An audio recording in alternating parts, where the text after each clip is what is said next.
장 22절부터 33절 말씀이 되겠습니다.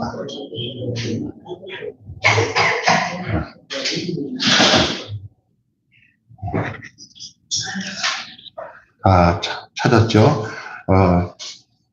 벌써 로마서 1장부터 시작해서 15장까지 늘었습니다. 15장 오늘 22절부터 33절. 내일 모레는 두 번에 거쳐서 16장 하면은 로마서가 다 끝납니다. 이제 로마서 15장 22절부터 33절 한 목소리로 시작. 그러므로 또한 내가 너희에게 가려 하던 것이 여러 번 막혔더니 이제 이 지방에 일할 곳이 없고 또 여러 해 전부터 언제든지 서바다로 갈 때에 너희에게 가기를 바라고 있었으니 이는 지나가는 길에 너희를 보고 먼저 너희와 사귐으로 얼마간 기쁨을 가진 후에 너희가 그리로 보내주기를 바람이라. 그러나 이제 내가 성도를 섬기는 일로 예루살렘에 가노니 이는 마게도냐와 아가야 사람이 예루살렘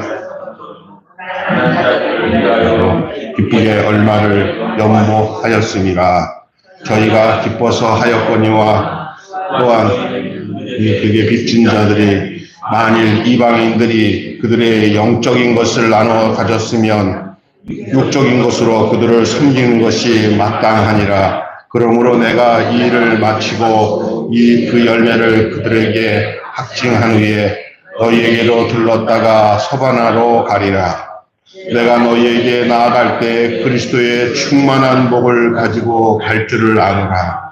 형제들아, 내가 우리 주 예수 그리스도와 성령의 사랑으로 말미암아 너희를 권하노니 너희 기도에 나와 힘을 같이하여 나를 위하여 하나님께 비로 나로 유대에서 순종하지 아니하는 자로부터 건짐을 받게 하고 또 예루살렘에 대하여 내가 섬기는 일을 성도들이 받을 만하고 나로 하나님의 뜻을 따라 기쁨으로 너희에게 나아가 너희와 함께 쉬게 하라. 평강의 하나님께서 너희 모든 사람과 함께 계실지어다. 아멘. 자, 어째 우리 1장서 벌써 15장 오늘 마치게 됐습니다.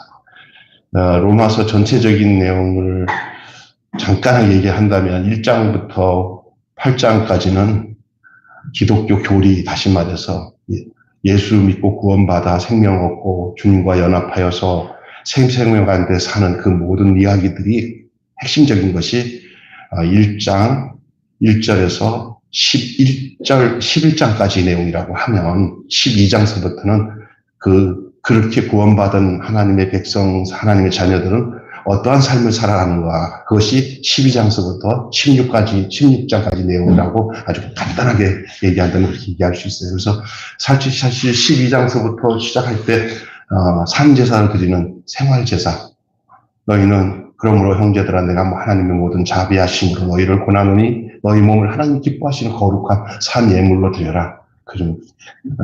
그것이 너희에게 드릴 영적 예배니라. 너희는 이 세대를 본받지 말고 마음을 새롭게 함으로 변화받아 하나님의 선하시고 기뻐하시고 온전한 뜻이 무엇인지 분별하도록 하라. 그렇게 하면서 이 산제사의 삶이 우리의 삶의 라이프, 생활 속에서의 삶이에요. 그래서 저는 우리 교회는 특별히 얘기하는 거는 이렇게 교회 와서 예배 드리는 건 굉장히 중요한 일이라고 강조를 하지만 더 중요한 것은 예배 드린 후에 생활, 직장 생활, 가정 생활, 또 사람들과의 관계, 이 속에서 하나님께 제사의 삶을 드려야 된다. 생활 예배, 그게 중요한 거예요. 그래서 교회 생활이 열매는 나의 교회 밖에서 생활 속에서 만나는 만남, 가정, 직장, 거기서 나타나는 열매가 그게 생활의 열매고 그것이 하나님이 가장 집중적으로 쳐다보고 계시는 거예요. 성경 많이 읽고 기도 많이 해서 은혜 받았다고 발딱발딱 뛰는데 삶에 그리스도의 냄새, 그리스도의 향기, 그리스도의 그 광채가 내 안에 드러나지 않는 그런 인격의 삶이 왜곡되어지는 삶이 산다면은 그는 정말 재고해 봐야 돼요. 아니에요. 빛이 아닙니다. 소금이 아닙니다. 우리는 이미 빛이 되었고 이미 소금입니다. 그냥 그렇게 살면 되는 겁니다. 되려고 하지 않아도 돼요. 왜냐하면 이미 예수 그리스도와 영접해서 구원받으면 우리 주님은 분명히 너희는 세상의 빛이니 너희는 빛의 소금이니 이렇게 말했으니까 소금으로 살고 빛으로 살면 됩니다. 그런데 우리는 빛이 되려고 하고 소금이 되려고 하는 그 인위적인 노력이 필요하잖아요. 그럴 때 세상 말로 그럴 때 부도나는 거예요. 저는 지금까지 내가 뭐가 되려고 하지 않았어요. 된 것으로 살았어요. 그런데 세상은 된 것으로 사는 사람을 못 알아봐요. 그냥 그렇게 된 것으로 살아요. 왜냐하면 이 세상은요 이렇게 어떤 거냐면은 세상은 세상의 원리에 맞는 것 쪽에 사람들이 많이 모여요. 그런데 주님 뜻대로 막 고스란히 살아갈 때 세상이 몰라줄 수도 있는데 문제는 뭐냐면 세상이 나를 몰라주더라도 주님 안에서 행복하게 세상을 안에서 자기 기능을 다 하고 사는 게 그리스도인이에요. 있습니까? 여러분은 그렇게 살아야 그게 정체성이에요. 아이덴티예요. 그렇게 살아야 이게 작은 교회에서 신앙생활해도 막 해피하고 별로 주눅이 안 들고 저는 돌아다니면서 김병수 목사 조그만 교회 목사라고 해갖고 제가 이렇게 주눅이 들면서 살아간 적 있어요. 아직도 떳떳 아무 생각 없이 기쁘게 살잖아요. 여러분 그냥 내 현장 내 삶 속에서 그렇게 살아가야 돼요. 그렇게. 여러분 이미 주어진 것만 해도 하나님 앞에 감사한 것들이 한두 가지가 아니에요. 그걸 잘 보존하고 누리며 은혜 가운데 살면 성령님이 계속 우리를 후원해 주시고 도와주십니다. 오늘 본문 제목은 이렇습니다. 한번 따라서 하겠습니다. 동역하고 동행하는 선교. 여러분은 선교라고 할 때 무조건 외국에 나가서 복음 전하고 어디 다른 데 가서 무슨 장애자들이나 어려운 데 가서 뭐 이제 봉사활동하면서 선교하고 이것이 다 선교라고 그런 것만 선교라고 생각하지만 그리스도인이 머무는 그 자리가 선교예요. 가정에서도 선교가 이루어져야 되고요. 직장에서도 선교가 이루어지고 여러분 존재 자체가 선교의 삶이 바로 우리가 존재하고 있는 그곳이 바로 선교의 장소라고 여러분 믿고 살아야 됩니다. 저는 원래 선교사로 나가려고 작정을 하고 준비도 많이 했다가 갑자기 몸에 지병이 있어서 간경화로 인해서 제가 못 가고 치료받고 이렇게 목회를 하면서 저희 집사람이랑 작정한 게 있어요. 이 땅에서 목사지만 목사로 안 살고 선교사로 산다. 그래서 목회를 미셔널 처치, 선교사로서의 삶을 살겠다 해갖고 지금 푸드뱅크 하며 이웃들 나눠주고 하는 이 모든 일이 국내에서 하는 일이지만 선교사처럼 살잖아요. 그리고 제가 돈을 모으기나 해요. 다 그냥 흩어서 나누고 저보다 저희 교회보다 더 큰 교회도 어려운 분 도와주지 제가 돈 받지 않고 살잖아요.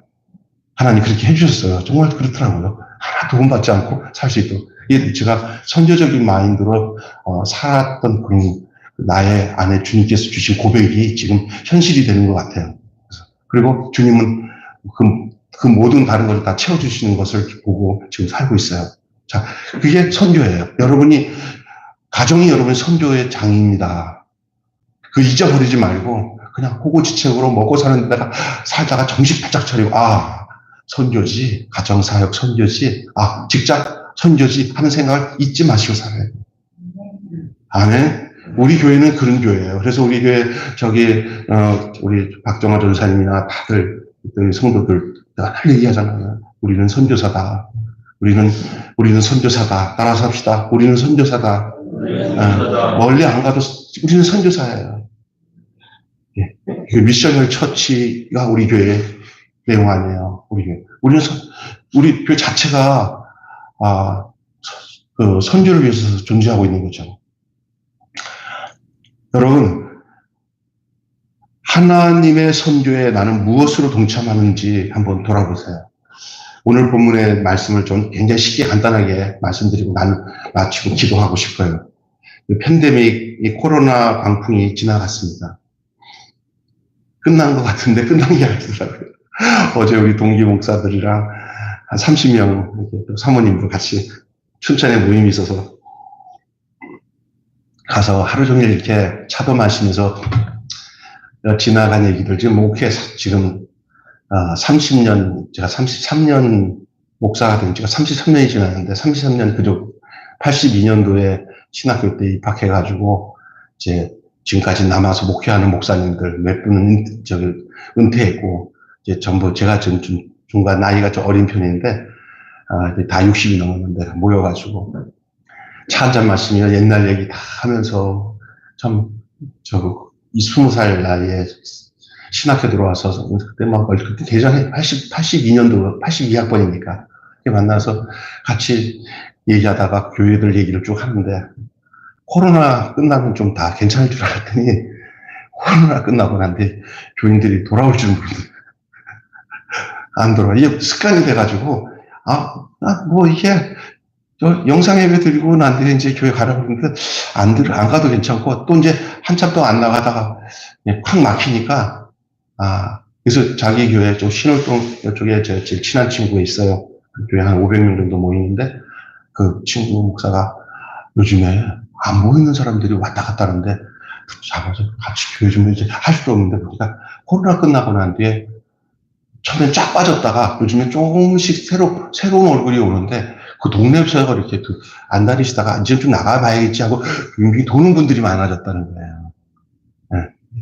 그래서 제가 보니까, 그래도 그 근본적으로 마음에 하나님 앞에 와서 예배드리고 제대로 신앙생활하지 않은 사람들은 다시 교회를 찾는구나라는 생각도 했지만, 그러나 등록하는 것은 잘 권유를 못하겠다. 그래서 다 그냥 기다리고 있다고 그런 얘기를 하더라고요. 근데 그냥 가까이서 몇십 년 동안 같이 신앙생활 하는 사람들도 갑자기 어렵다고, 그냥 갑자기 사실은 경제적으로 사업자, 자영업하다 하다가 어려우니까 이게 힘드니까 교회 못 나오잖아요. 우리도 우리 교인 중에서 참 열심히 하려고 하는데 너무나 많은 일을 저질러 놔가지고, 그때는 잘 나갔으니까 뭐 괜찮은데, 지금 알고 보니까 요즘에 너무나 그거를 감당하기 어렵고 빚이, 대출이 힘드니까 그거 감당하느라고 교회를 못 나오는데, 그거라도 이기고 교회 나오셔야 된다라는 말을 못 하겠더라고요. 그건 내가 목사로서 내가 형편으로 얘기하는 것과 그 사람의 형편이 모르는데 함부로 얘기할 수는 없어서 기도는 하죠. 하나님, 저것도 이기고 나오셔서 믿음으로 그걸 극복하고, 나중에 안 나와도 힘들고 나와도 힘들 때는 나오는 게 낫다고요. 나와서 이기고 나가야 되는데, 그런 생각을 하는데, 이 팬데믹 이후에 정말 광풍이 아직도 계속 불고 있는 상황이에요. 지금 앞으로도 계속 그럴 거예요. 지금 그리고 우크라이나 전쟁이나 여러 가지 상황으로 지금 정치적인 상황이 전부 다 어려워요. 뭐 다 어려운 얘기예요. 뭐 텔레비 보면 다 나오는 얘기고요. 근데 그런데 너무 귀 기울여 들을 게 필요 없더라고요. 원래 다 어느 시대나 예수님 때도 그렇고 어느 시대나 이런 어려움들이 사람 사는 곳에 바람이 불고 어렵고 또 패스트가 지나가고 전염병이 지나가고 그런 시대 속에서 다 살아가요. 어쨌든 전쟁도 겪으면서 살아가는 것은, 우리가 사는 인생은 문제가 없는 것이 아니라 언제든지 문제가 있다고 제가 지난주에 얘기했어요. 문제 없는 것을 기다리지 마시고 문제 안에서 신앙생활을 잘 할 수 있는 것이 우리의 숙제요 문제인 줄로 믿습니다. 네. 그렇습니다. 그러니까 여러분 지금 어떤 문제를 가지고 내가 신앙을 어떻게 할 걸 하지 말고, 그 문제 앞에서 내 신앙을 어떻게 이겨나갈 것인가, 그걸 펼쳐나갈 것인가, 거기다가 맞춰야 되는데, 그건 우리 힘이 아닙니다. 주님과 나와 연합되어야 됩니다. 주님과 함께 해야 됩니다. 무슨 일이든지 내 생각으로 하지 말고 기도하면서, 기도는 내 생각을 없애고 주님 생각이 내 생각을 지배하도록 하는 게 기도 생활 아니겠습니까? 네? 여러분, 참 경제적인 후폭풍을 우리가 진짜 체감하고 있습니다. 고립과 단절이 강화되는 사회 구조와 문화 속에서 도움을 요청하는 소리들을 우리는 들을 수 있어요. 그래서 저는 교회가 뭘 들을 수 있어야 돼요? 신음소리를 들을 수 있어야 돼요. 여러분과 저는 귀를 열어서 나만의 삶을 영유하는 게 아니라, 신앙생활이 뭔지 아십니까? 그 열매가 뭔지 아십니까? 이타주의가 될 때 제대로 된 신앙생활을 갖는 거예요. 이기주의가 아니라. 그래서 내가 다른 사람, 어려운 사람들을 신음소리나 고통을 귀 기울이고 그들을 향해서 내가 무언가를 할 수 있는 마음들이 내 안에서 솟구쳐 오르는 것이 그 성령이 함께 하시는 삶의 내용인 줄 믿습니다. 우리 교회가 푸드뱅크 하면서 어려운 할머니들 반찬 사역을 10년, 20년 계속 해오는 거, 끊임없이 어려운 것들이, 어려운 장소 있으면 저는 또 봉사단 단장으로 이 동네에서 달려가서 할 수 있는 이유가 하고 싶어서 하는 게 아니라 신음소리를 듣고 있기 때문이에요. 누군가의 영혼의 신음소리. 그러나 제일 먼저 부딪히는 건 뭐냐 하면 현실의 그 삶 속에서, 나는 그래서 이 발산동 중에 누군가 막 소외돼가지고 자살을 했다 죽었다 그러면 제가 잠을 못 잘 정도로 한 번이 여기서 자살 한번 해가지고 내가 우리 희망들이 나누는데 크게 말하고 그랬어요. 우리가 정말 뭘 봉사를 뭘 하냐. 정말 이 주변에서 자살하는 사람은 없어야 되지 않냐. 돌아가야 되는 것들. 주님의 사랑으로. 다 알아서 하나님이 하시겠지. 열심히 기도하면 하나님이 시켜주시오. 아니에요.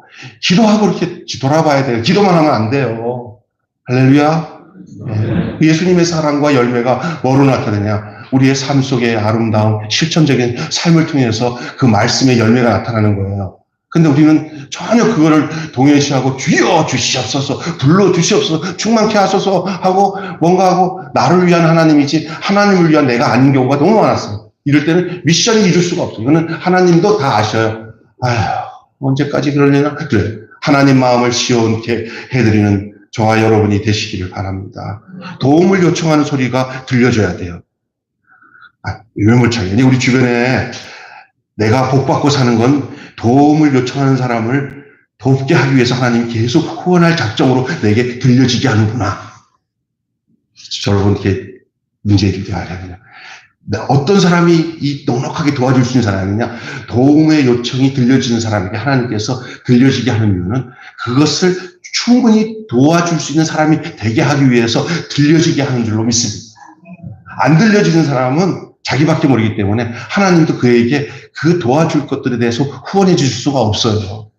그러니까 여러분이 복받아서 살게 해달라고 하지 마시고 어려운 사람들을 도울 수 있는 귀가 열려져서 그 신음소리가 느껴지도록 되면은 그때는 주님 마음이 그 사람 마음이고 주님이 그를 통해서 아낌없이 부어주셔요.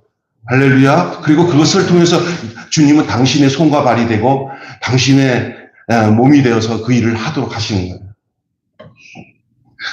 우리 교회 같은 교회가 어찌 큰 교회들이 할 수 없는 일들을 계속 10년 이상 할 수 있었나요?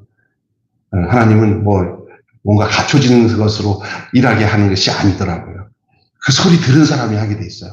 그러다 보니까 하나님이 우리가 걸어서 하는 게 아니라 하나님께서 이리저리 막 오병이어처럼 보내주신 것 같고 우리가 작년만 해도 한 거의 5억 정도 나눈 것 같아요. 남들한테 얘기해보면 기가 막힐 일이죠. 근데 우리는 그 즐거움을 알아요. 그 기쁨을 알아요. 박남수 목사님 늘 기뻐하는 이유가 바로 그렇게 막 주어진 것 같고 막 나누는 그 기쁨이 누가 느낄 수가 없는 거예요. 하나님이 주신 은혜죠. 그건 뭐야? 먼저 그 신음하는 사람들, 고통 속에 있는 그 요청하는 사람들, 그 사람들의 신음소리가 들려져야 되는 거예요. 그게 주님과의 동역하는 삶의 시작입니다. 주님과 동역하려면 주님이 들려주시는 그 어렵고 소리 지르며 도와달라고 하는 사람들의 소리가 주님이 우리에게 들려주는 신음소리예요. 아멘. 그 사람 소리가 아니에요. 주님 신음소리예요. 아파하는 저 사람들, 괴로워하는 저 사람들, 그 사람의 신음소리가 그 사람들의 소리인 것 같지만 주님의 신음소리예요. 아멘. 그 소리를 들어야 그 주님께서 나를 도와주려고 너가 그 소리를 들었구나. 내가 너한테 부어주마. 부어주는 거야. 그럼 그거 가지고 아낌없이. 이 세상에서 최고의 행복이 뭐냐? 주님이 원하시는 일에 내 가진 것 가지고 아낌없이 드릴 수 있는 그 행복이 가장 큰 행복인 줄 믿습니다. 부자 되기 위해서 부자 되는 게 아니라 주님이라고 위해서 부자 되는 거예요. 돈 버는 재미가 재밌다는 사람이 있어요. 그럼 뭔가 아는 사람이에요. 그죠? 동역에 대한 얘기를 하고 있는 거예요. 지금 제가 동역에 대한 얘기를. 여러분, 도움을 요청하는 소리라도 낼 수 있는 사람은 다행이에요. 소문 없이 존재의 자리를 상실하고 있는 사람들이 얼마나 많은지 말로 다 할 수 없어요. 세미한 음성을 더 세미하게 들을 수 있는 것이 깊은 영성입니다. 웬만한 사람은 안 들려요. 그러나 그 사람은 들어요. 그러면 그 사람은 굉장히 깊은 영성을 가진 사람이에요. 이럴 때 주님의 몸된 교회는 우리는 어디를 향하고 있어야 되는지를 알아야 됩니다. 지금 시대적인 교회의 요청은 교회가 막 이제 더 많은 것을 모으고 쌓아놓는 시대가 아니에요. 적으면 적은 대로 이제는 주님이 원하시는 그 일을 행하는 그 말씀 충만, 성령 충만, 은혜 충만의 결과가 삶의 여정 속에서 그것이 그대로 빛으로 드러나고 소금으로 드러나고 짜게 드러나고 어떨 때는 그렇게 그 효과가 드러나는 시대를 속에 살아가야 할 시대예요. 그리고 많은 사람이 그걸 보고 싶어하고 하나님 역시도 이제 우리가 여물었으면 이제 거기서 맛을 내야 되는 때가 된 줄로 믿습니다. 열매에서 신맛, 단맛이 나온 거잖아요. 맛을 내야 되는 거예요. 언제까지 계속 다고다고 하면서 더 큰 열매로 그냥 머물러 있으려고 합니까? 그 열매의 그 결과가 나타나야 될 거 아니에요. 거기서 그 열매 속에 그 열매의 살을 먹고 나면 나오는 게 있어요. 또 씨예요, 씨. 그게 또 번식이에요, 번식. 또 다시 다른 사람에게 그러한 삶의 그 영향력을 또 끼쳐서 저 사람처럼 사는 것이 주님 따라가는 삶이라는 것을 보여줄 수 있는 삶을 살아가는 것이죠. 그것이 예수님이 제자들에게 원하셨던 삶이었고, 제자가 또 제자를 낳고 제자가 제자를 낳는 그런 삶이에요. 나는 여러분의 삶을 통해서 또 다른 사람이 나는 저분처럼 살아야 되겠구나, 저분의 삶이 그리스도와 같은 삶을 살았구나 라는 것을 아낌없이 아주 의심 없이 믿고 뒤따라갈 수 있는 그런 존재로서의 삶을 이 땅에서 나타내며 살다가 주님 앞에 들림받는 저와 여러분 되기를 바랍니다. 아멘. 그 내용을 가지고 처음에 오늘 본문은 이렇게 얘기하고 있어요. 오늘 본문 말씀 중에 여러분 오늘 본문 말씀 보십시오. 26절 한번 읽어보세요. 시작.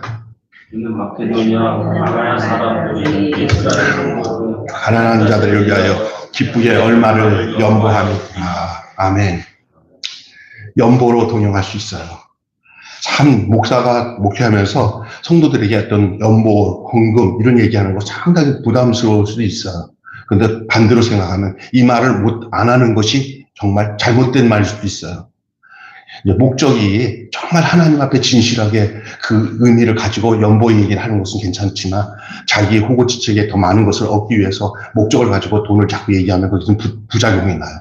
하나님을 위한 영광과 어려운 사람들을 위해서 이 연보로 함께 동참하고 동역한다는 얘기는 하셔야 됩니다. 돌아가신 그 한경지 목사님이 목회자들 모아놓고 하신 얘기를 제가 그때 아주 어린 나이 때 참석했었어요. 그 목사님들 사이에. 그때 그분이 이런 말씀하시더라고. 가장 사꾼 목사가 성도들에게 헌금을 강하게 하라고 가르치지 않고 대충 그냥 자기가 제대로 못하니까 다른 사람들은 또 헌금하라는 말을 못하는 사람이 그게 잘 아주 성도들 복음 못 받게 하는 목사다라고 얘기를 하더라고요. 저 어르신이 저런 얘기 하나 들어보니까 맞는 얘기예요. 여기서 말하는 헌금은 진짜 하나님을 위해서 그냥 마음이 있는 곳에, 물질이 있는 곳에 뭐가 있어요? 마음이 있는데 하나님 앞에 마음을 드리거나 정말 어려운 사람들을 위해서 내가 이 물질을 드려야 하는 마음이 없다면 어딘가 그 마음은 다른 데다가 물질을 두게 돼 있어요. 이 물질은요, 그 사람이 마음 먹은 곳에 가게 돼 있어요.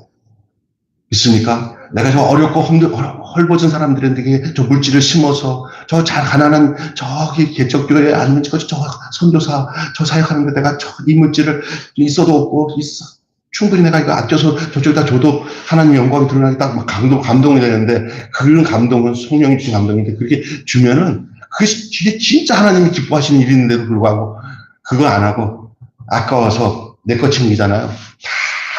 다 경험해봤지만 다 날아가 버려요. 하나님께 드린 것만 남아 진짜. 아멘. 진짜 그래요. 통곡해봤지 살아봤잖아요. 지금 뭐 몇십 년 살아보면서 뭐 돈 있어도 없고 없어도 없는데 왜 이렇게 하나님을 잊어버리고 그래요. 여기서 하나님과 함께 동역하는 삶은 연보로 동역한다는 거. 오늘 여기 본문에도 26절에 마게도냐와 아가야 사람들이 예루살렘 성도 중 가난한 사람을 위하여 기쁘게 얼마를 연보합니다. 가난한 사람. 지난주에 우리 강력교회에서 같이 모여가지고 이제 푸드뱅크 요즘에 후원하는 걸 이렇게 내는데 내가 보니까 가난한 사람이 또 그 후원금에다가 써서 내더라고요.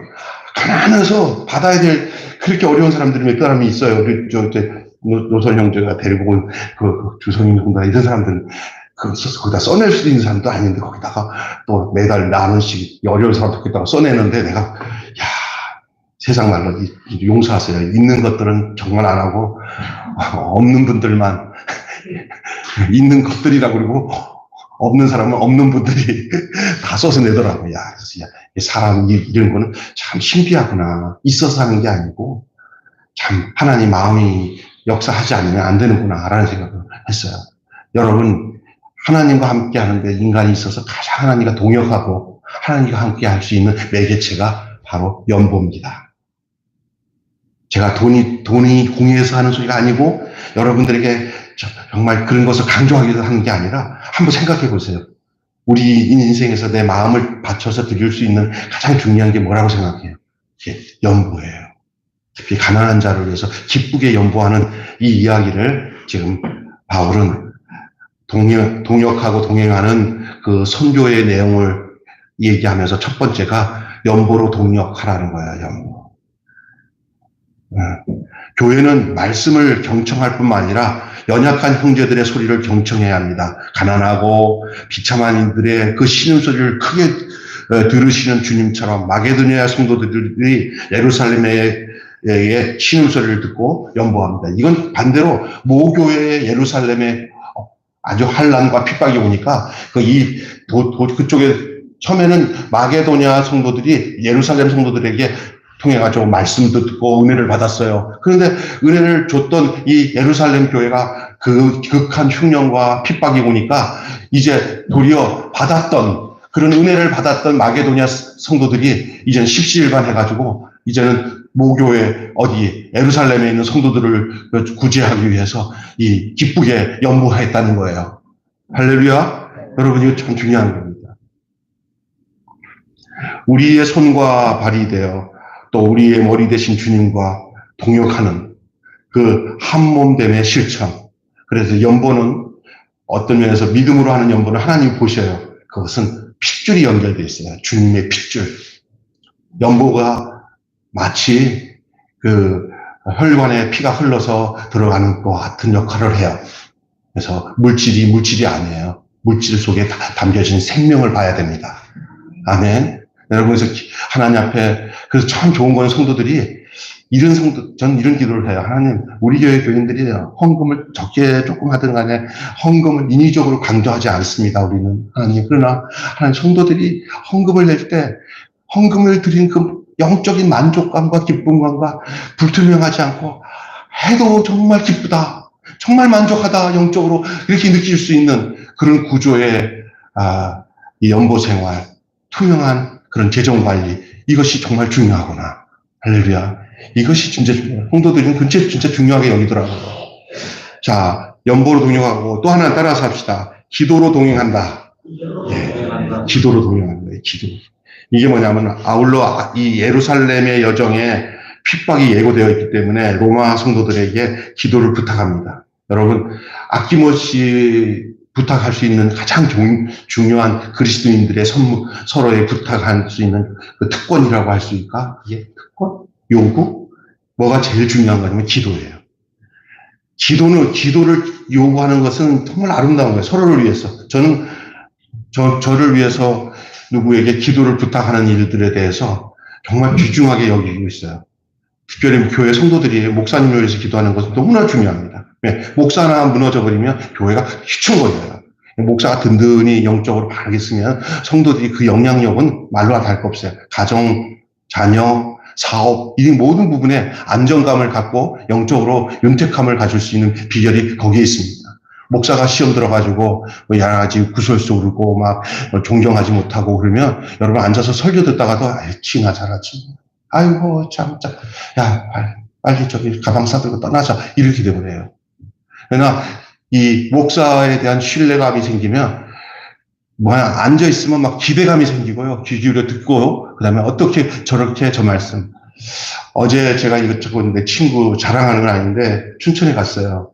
시골에 그 춘천 변두리에 시골 같은 교회를 옛날에는 제가 갔을 때 보면 그냥 논바닥 시골이었는데 조금 춘천이 좀 발전되면서 거기 발전돼서 이쁘게 우리 교회보다 조금 더 큰 교회로 지어져서 이렇게 30년 동안 그동안 공부 참 잘했어요. 전교 있고 학교 다닐 때도 1등 놓치지 않았던 친구인데 그냥 다른 데서 청빙하다 안 가. 그 마실에서 그냥 지금까지 30년 동안 목회해 갔는데 두 사람의 68년생, 66년생 한 사람은 교도관이고, 한 사람은 또, 이게 또 직장, 이렇게 또 공무원이더라고. 근데 딱 내가 안 봐도 뻔해. 한 두세 살 정도 적은 청년 형제를, 그니까 지금 30년 전에 전도해가지고, 두 애 결혼시켜가지고, 두 애들 전부 그 교회에서 그냥 그 목사가 다른 데 안 떠나고, 그들 몇몇 성도들 때문에 아무리 좋은 교도 안 가고, 할렐루야? 그 사람들을 잘 양육시키고, 훈련시켜서 어제 안수 집사 12년 만에 두 사람 다, 안수 집사도 한 1년 한 다음에 장로 세우는데 그것도 아니야. 아주 철저하게 인격적으로 삶을 사모님이가 보이면서 두 사람 장로 세우고 세 사람 권사님들은 뭐 다른 교회에서 온 사람들도 있더라고요. 세 사람 세우고 이렇게 했는데 우리 목사님들 동기 목사님들 한 30명이 무슨 아무래도 한번 가보자 하고 가서 그날 가서 내가 살아왔던 모든 순간을 그 노래를 은혜를 그냥 사모님이랑 합창을 했더니 목사님들이 한 30명 가까이 와가지고 찬양을 해주니까 교인들이 좋아하더라고요. 근데 그 친구 30년 동안의 그 여정이 난 다 느껴지더라고요. 저 친구 저런 친구였지. 야 정말 그들이 목사님 그 설교한 목사가 아주 부흥사인데 그 두 장로한테 성경 몇 구절에서 얘기하는 거예요. 빌스와 아굴라가 자기 목이라도 내어준다는데 여기 장로님 목사님 대신 목 내놓을 사람 내놓을까 하는데 다 아멘 전 내놓습니다. 그러더라고요. 장난이 아니야 진짜. 목사님 너무나 그래서 내가 저들이 저렇게 대답하는데 뭐 어떻게 살아가야 될지가 정말 느껴진다고. 지금도 부족한데 저렇게 나한테도 그렇게 대답했다니 말이 되겠어요. 내가 우리 이봉 집사한테 나 대신 목을 내려라 그러면 그 수경 집사가 예 아멘 하겠나고요. 안 되지. 해요? 하여간 제가 그거 보고 놀랬어요. 근데 그게 뭐냐 30년 동안 이래 내가 목회하다 보면요 어느 날 큰 교회에서 청빙 오면 떠나야지 좋은 데 가서 나 출세하러 이런 마음들 목사들 가져요. 난 서너 번 가졌어요. 그런데도 여기 주저앉았어요. 집사람이랑 시골에 이렇게 큰 교회에서 오라고 해도 안 가고 여기 주저앉았는데 아마 그 친구도 그런 과정도 있었을 거예요. 그런데 끝까지 거기 있는 성도들이랑 이렇게 왔어요. 교회가 분위기가 그래요.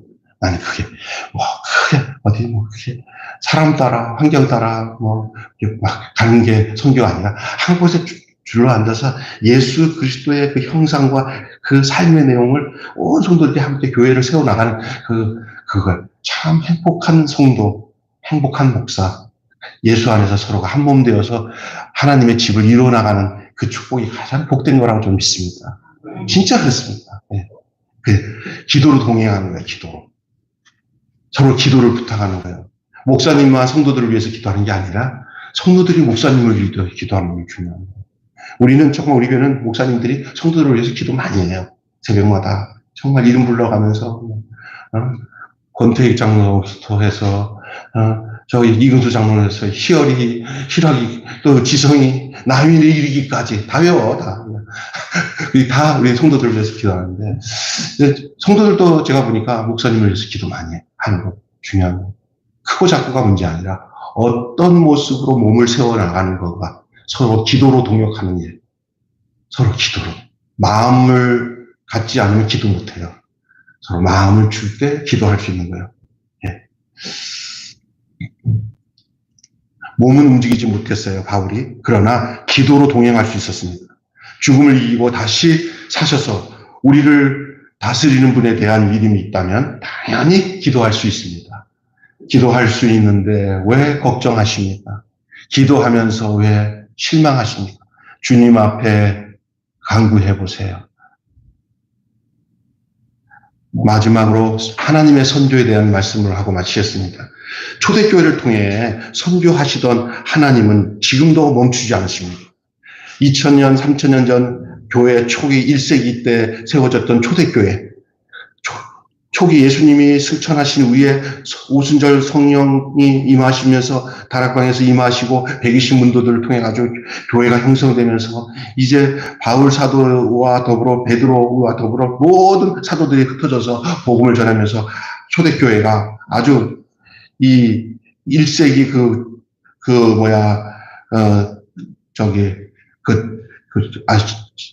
무슨 아시아죠? 중동아시아 근방으로 해가지고 구라파까지 그 복음을 전하는 그 일들을 통해가지고 지금 이 복음이 우리한테 온 거죠. 초대교회를 통해서 선교하시던 그 하나님은 지금도 멈추지 않고 일하십니다. 사실 초대교회 바울이 돌아다녔던 한계는 거기 지주계 지역의 근간에서 세계가 전체가 세계인 줄 알았지만 돌아가신 조용기 목사님 같은 경우는 진짜 여러분 아시지만 비행기 타고 5대양 6대죠 안 가는 곳 없이 주님보다 더 큰 일 많이 하셨어요. 사실은 그렇잖아요. 그러니까 주님이 하신 말이에요.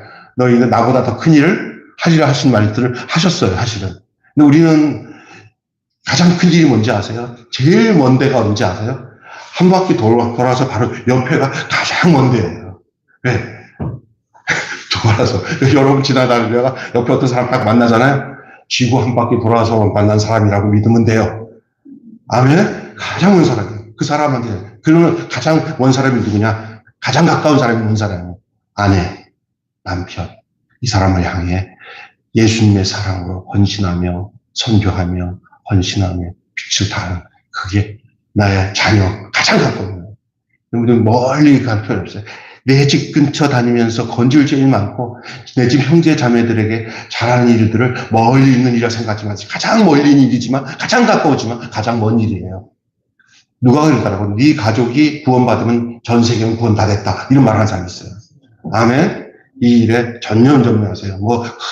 집은 그냥 막 만신창이 돼가지고 그냥 마귀가 들썩들썩거리면서 나가서 복음 전한다고 다니지 마십시오.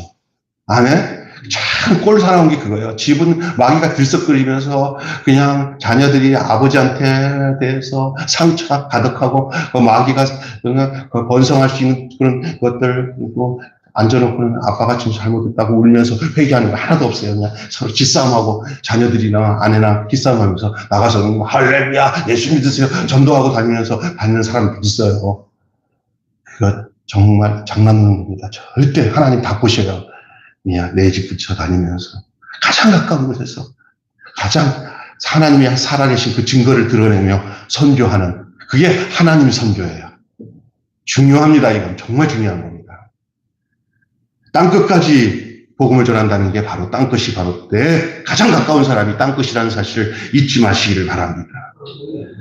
기쁨과 평강에 임하도록 주님의 몸인 이 성도들을 부르시고 사명을 주어서 보내주시고 계시는 거예요. 그게 이제 가장 중요한 것이 그겁니다. 사도 바울이 마지막까지 표대를 향하여 나아가기를 멈추지 않았듯 그렇게 오늘도 사도 바울이나 예수님 당시의 제자들이 특별한 사람들이 아니에요. 똑같아요. 그들에게 임하신 것도 성령이고 우리에게도 임하신 것도 성령이에요. 우리가 동일하게 주님을 사랑하고 주님 뜻대로 살면 바울이 살았던 삶의 양식을 가지고 우리도 똑같이 살아갈 수 있다는 것을 여러분 조금도 의심하지 말고 여러분을 너무 과소평가하지 말고 주님 앞에 나는 참 존귀한 사람인데 내가 주님을 뜨겁게 사랑하고 십자가에서 죽으신 주님이 내 안에서 살아서 지금도 부활하신 영으로 내 안에 임하셔서 나와 함께 존재하기 때문에 나는 이렇게 이게 도색한 성도가 아니라 이 속사람부터 변화되어서 완전히 칭의가 아니라 의화된 새 사람이 된 그 존재로 바뀌어진 그리스도의 사람. 그리스도의 사람은 그냥 흉내내는 사람이 아니에요. 그리스도와 똑같은 사람이 그리스도의 사람이에요. 할렐루야. 그런 존재로 가정생활을 하고 직장생활을 하면서 내가 하는 모든 행동이 좀 어설픈 것 같아도 주님이 함께 하시면 나를 주님이 이끄시는 그 놀라운 역사들을 자기가 알게 돼요. 나중에 증거가 되고요. 그런 삶이 기쁨이 되고 증거가 되고 만족이 되어지는 성령의 위로하심이 여러분 속에 있어지기를 주님의 이름으로 축원합니다. 돈 좀 없어도 괜찮아요. 사업하다 좀 망해서도 괜찮아요. 자녀들이 좀 말 안 들어서 사춘기 때 삐딱해도 괜찮아요. 내가 그 위치에서 존재만 바뀌지 않으면 다 돌아오게 돼 있어요. 다 바뀌게 돼 있어요. 있습니까? 제가 그렇더라고요. 제가 개척하면서 참 어떨 때는 아이들 클 때도 너무너무 힘들고 하는데 지금 와서 보니까 그래도 그 위치 떠나지 않고 그냥 꾸준히 살아왔더니 하나님이 다 크든 작든 교회도 성도들도 우리 자녀들도 다 하나님이 그 분량만큼 다 책임져 주시더라고요. 내가 내가 신경 쓸 게 아니구나. 하나님이 하시는구나. 문제는 뭐냐? 내가 어떤 존재라는 것을 잊지 말고 늘 주님 앞에 주님 사랑한다 고백하고 어떤 형편도 내가 함몰되지 않고 성령 안에서 기뻐하며 살아가는 삶을 살아가야 되는 것이죠. 할렐루야.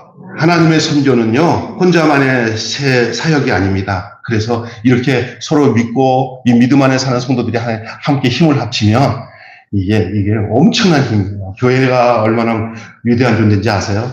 믿는 성도들이 서로 힘을 합쳐서 함께 모여서 기도하고 함께 연보하고 함께 서로를 위해서 믿음으로 중보해주고 함께 하나님이 함께 하시는 놀라운 사실을 함께 증거해주고 당신은 그런 사람입니다. 당신은 복된 사람입니다.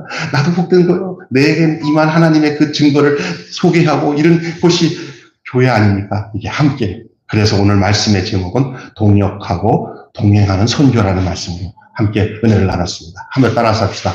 동역하고 동행하는 선교.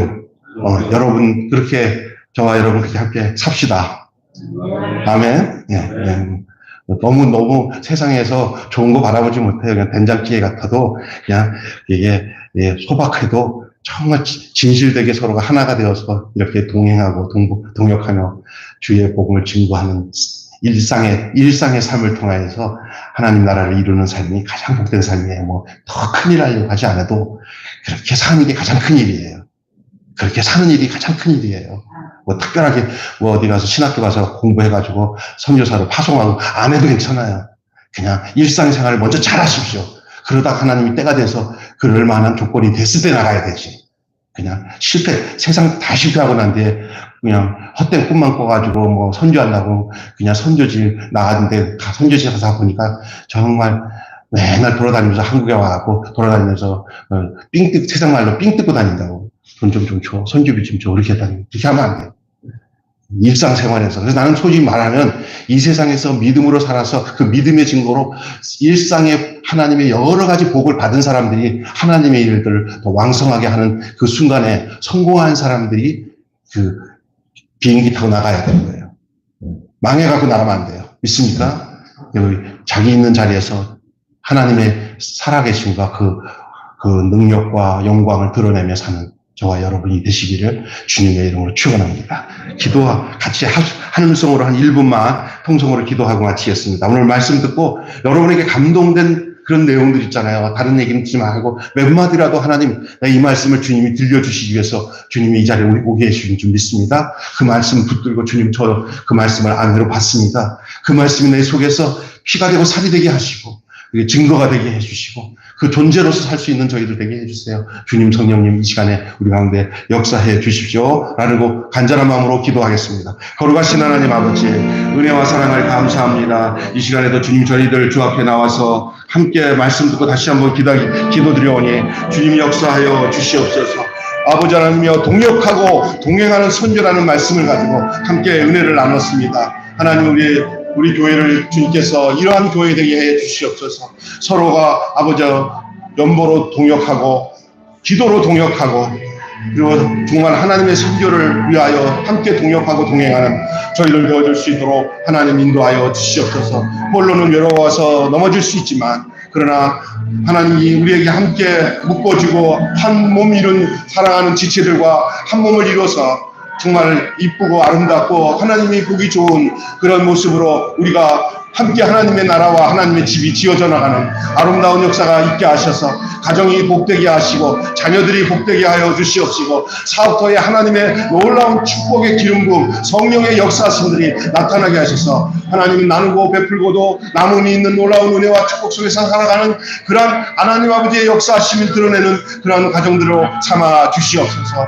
하나님이여 정말 나를 위해서 하나님을 이용하는 게 아니라 하나님의 거룩한 목적을 위해서 아름답게 쓰임받는 그러한 복된 성도들이 다 되어줄 수 있도록 우리 하나님 역사하시고 인도하여 주시옵소서. 오늘 귀한 모임에 함께하여 주신 것 감사합니다. 우리 가운데 임하여서 우리 안에 역사하시고 우리 안에 임쳐주시고 우리 가운데서 말씀하여 주시고 우리를 아버지는 당신의 몸과 당신의 손과 발과 지체로 삼아주신 하나님 아버지 당신을 위하여 저희가 서로 합력하여서 하나님의 거룩하신 선을 이루어 나가기에 부족함이 없는 저희들 되게 하여 주시옵소서. 우리 주 예수님의 이름으로 축복하며 기도하옵나이다. 주기도문으로 우리 함께 마치겠습니다.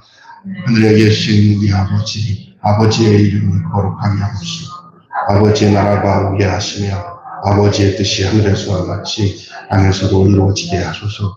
오늘 우리에게 일용할 양식을 주옵시고 우리 가운데에게 잘못한 사람을 용서해 준 것 같이 우리 죄를 용서하여 주옵시고 우리를 시험에 빠지지 않게 하옵시고 악에서 구하옵소서. 나라와 은혜와 영광이 영원히 아버지의 것입니다. 아멘.